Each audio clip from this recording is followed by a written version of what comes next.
नमस्कार। स्वागत है आपका हमारे चैनल पे। मैं रेणु चतुर्वेदी। आज हम आपको कुछ खास विषयों के विषय में बताएंगे। देखिए, जन्म लेने वाला व्यक्ति जो है वो मृत्यु अवश्य होती है। इस धरती पर जो भी जीवित प्राणी हैं, ऐसा नहीं हो सकता कि वो हमेशा जीवित रहें। किसी की ज़्यादा, किसी की कम, लेकिन उम्र सबकी अंत होती है। और जब हम जन्म लेते हैं तो हम ये जानना जरूर चाहते हैं कि आखिर हमारी मृत्यु किस चीज़ से होगी, हम मरेंगे कैसे, हमारी मृत्यु सुखकारी होगी या बेकार जाएगी, या बहुत तड़प के मरेंगे, या बहुत बीमारी से मरेंगे। हर कोई अपनी मृत्यु के विषय में जानना चाहता है, क्योंकि मृत्यु शाश्वत सत्य है। जितना जन्म लेना सत्य है, जन्म लेने के साथ ही जैसे हम जन्म लेते हैं ये बात निश्चित हो जाती है कि हमारी मृत्यु तो होगी ही होगी। ऐसा कोई संसार में नहीं है जिसका जन्म हुआ हो और उसकी मृत्यु ना हुई हो। अपवादों को छोड़ दीजिए, तो कुछ ऋषि मुनियों को, कुछ ऋषियों को, सप्त ऋषियों को, उनको छोड़ दीजिए, तो जन्म लेने वाला हर व्यक्ति, चाहे वो देवता ही क्यों ना, उसका भी एक निश्चित आयु होती है। तो इसलिए इस धरती पर जो कुछ भी है, खासतौर से हमारे धरती पे जितने भी लोग हैं, उनकी आयु निश्चित है। तो अब हम ये बताएंगे इस वीडियो में आपको कि जब हम लोगों को कौन से ग्रह ऐसे होते हैं, हमारी कुंडली में ऐसा कौन सी चीजें होती हैं जिससे हम देख के ये बता सकते हैं कि हमारी मृत्यु किस तरीके से होगी। उसका बहुत लंबा टाइम चलेगा, या हम बहुत परेशान होकर मरेंगे, या बुढ़ापा बहुत खराब जाएगा, वगैरह वगैरह। तो सबसे पहले हमारे जो ग्रह होते हैं, खासतौर से 9 ग्रह जो हैं, वो ये डिनोट करते हैं कि हमारी मृत्यु कैसे होगी। ये हमारे जो कुंडली के 12 भाव होते हैं, उन 12 भाव में जो सबसे महत्वपूर्ण भाव होता है जिसको मृत्यु से देखते हैं, वो है 8वां भाव। 8वें भाव से हम अपनी मृत्यु देखते हैं कि मृत्यु किस तरह से होगी, और मृत्यु कैसी होगी और कब होगी, आयु कैसी होगी। अगर हम मनुष्य को, जीवन को देखें, तो हम 3 भागों में आयु को बांटते हैं: अल्पायु, मध्यम आयु, पूर्णायु। अल्पायु 25 वर्ष से कम हो तो अल्पायु मानते हैं। मध्यम आयु 25 से 35 भी हो तो भी अल्पायु ही मानते हैं। मध्यम आयु अगर 35 से लेकर 65 के बीच में हो तो मध्यम आयु मानते हैं। पूर्णायु मानते हैं जब 65 से लेके 100 के बीच में हो तो पूर्णायु मानते हैं। 100, 120, अब 120 तो कोई नहीं जीता है, लेकिन 120 तक मानते हैं तो पूर्णायु मानते हैं। अब धीरे धीरे कलयुग के टाइम से आयु घटने लगी है, तो इसका चार्ट भी, इसके तरीके भी कम माने जाने लगे हैं। अदरवाइज पहले पूर्णायु जो थी वो 120 वर्ष मानी जाती थी, मध्यम आयु जो है वो 75 वर्ष मानी जाती थी, और अल्पायु जो है वो 55 वर्ष मानी जाती थी। लेकिन अब इन बातों का मतलब नहीं, क्योंकि अब इतनी उम्र किसी की नहीं है। 120 वर्ष इस समय में कोई नहीं जीता है। तो अगर प्रैक्टिकली देखें तो ये अल्पायु, मध्यम आयु और पूर्णायु इस तरह से विभाजित की जा सकती है। अब हम बात करते हैं कि इसके बारे में हम आपको आने वाले जो सीरीज की वीडियो है उसमें पूरा डिटेल से बताएंगे कि मध्यम आयु कब होती है, अल्पायु कब होती है, पूर्णायु कब होती है। अभी हम सिर्फ बात करेंगे कि कौन से ग्रहों से ये पता चलता है कि हमारी मृत्यु किन कारणों से होगी। यानी यहाँ पे सिर्फ रीजन की बात हो रही है, यहाँ पे आयु कितनी होगी इसके बारे में हम बिल्कुल बात नहीं कर रहे हैं। तो सबसे पहले आते हैं सूर्य पे। सूर्य जो है यदि अष्टम भाव में है या अष्टम भाव के अधिपति हो, ठीक है, सूर्य अष्टम भाव में हो, यानी 8th नंबर जो है, 8th नंबर नहीं, मतलब कुंडली में जो पहले से 8वां होता है वो, उसमें अगर काल पुरुष की कुंडली देखें तो 8th नंबर आएगा। उसमें अगर सूर्य हो या अष्टमेश सूर्य हो, यानी जो उनके लॉर्ड हैं वो सूर्य हो, अष्टम भाव में जो ग्रह है, यानी अष्टम भाव में 5 नंबर लिखा है, तो उसके जो स्वामी होंगे वो सूर्य होंगे।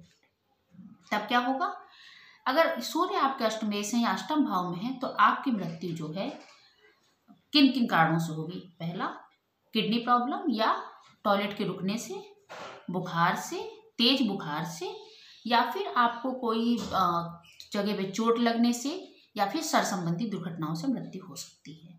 यानी सूर्य जो कि हमारे मस्तिष्क को, जो हमारे तेज को दिखाते हैं, उनके जो है उसकी मृत्यु का कारण बताते हैं।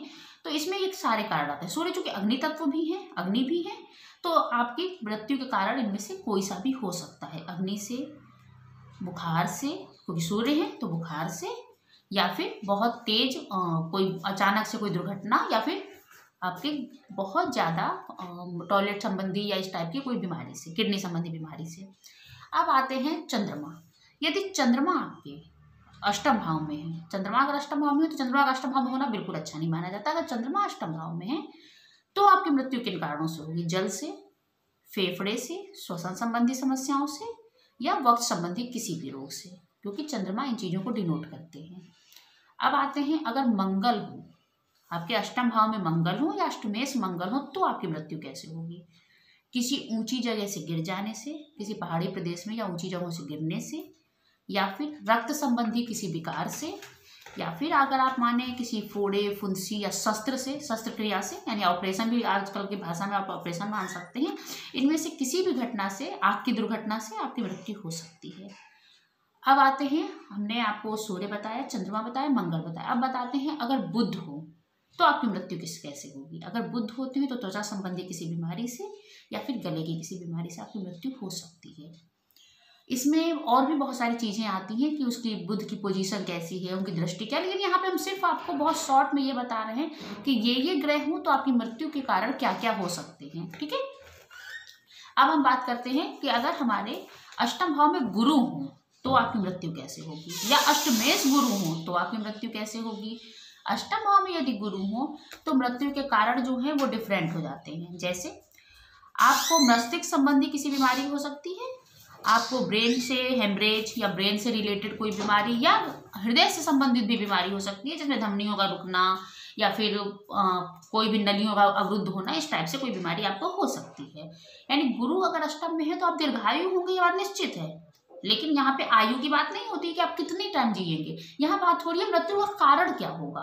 तो हम यहाँ पे सिर्फ कारण बता रहे हैं। गुरु मस्तिष्क को डिनोट करते हैं, गुरु जो है वो ये बता, गुरु अगर है अष्टम भाव में तो आपकी मृत्यु के ये कारण हो सकते हैं। हृदयाघात, मस्तिष्क संबंधी यानी ब्रेन हेमरेज, या फिर बहुत तीव्र ज्वर भी हो सकता है, विषैला ज्वर भी हो सकता है। ठीक है, यानी पॉइजनिंग भी हो सकती है।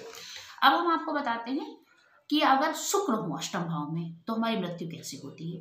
देखिए, शुक्र वैसे बहुत शुभ ग्रह हैं और बहुत सॉफ्ट ग्रह हैं, लेकिन शुक्र हमारे बहुत सारी चीज़ों को, यौन संबंधी चीज़ों को और बहुत सारी चीज़ों को दिखाता है। तो अगर शुक्र अष्टम भाव में है तो मृत्यु का कारण यौन संबंधित रोग होते हैं, या फिर यौन संबंधित रोग नहीं होंगे तो जनन अंगों से संबंधित कोई ऐसी बीमारी जिससे कि जो आगे चल के आपकी परिणति मृत्यु के रूप में हो जाती है। अब बताते हैं शनि।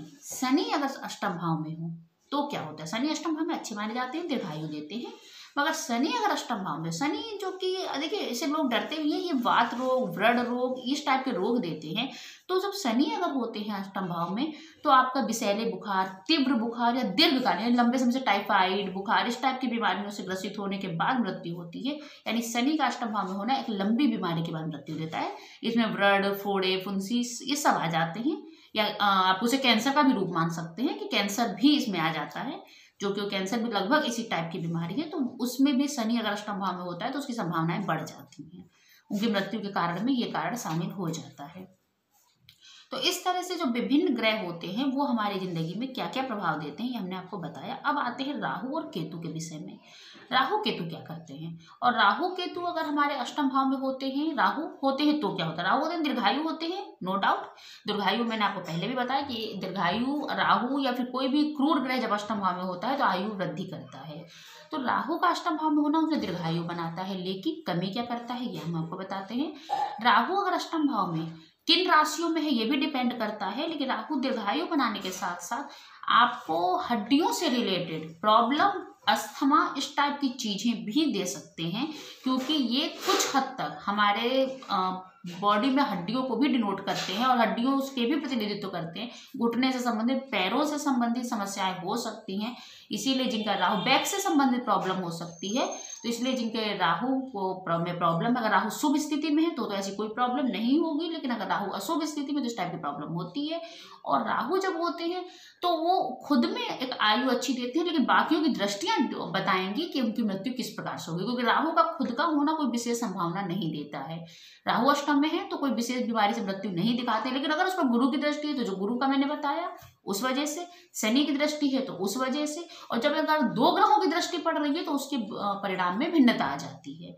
तो इस तरह से ऐसे केतु का होता है। केतु अगर किसी ग्रह के साथ है तो उस ग्रह का समान ही प्रॉब्लम देगा। जैसे सूर्य के साथ है तो हृदय संबंधी और बाकी चीजें देगा, और अगर सूर्य के साथ नहीं है, गुरु के साथ है तो मस्तिष्क संबंधी, जो भी जिसके भी साथ है उससे ही रिलेटेड प्रॉब्लम देगा। अपने आप में स्वयं में कोई प्रॉब्लम नहीं क्रिएट करेगा, स्वयं में इतना घातक नहीं होता है। अष्टम में केतु सही होता है।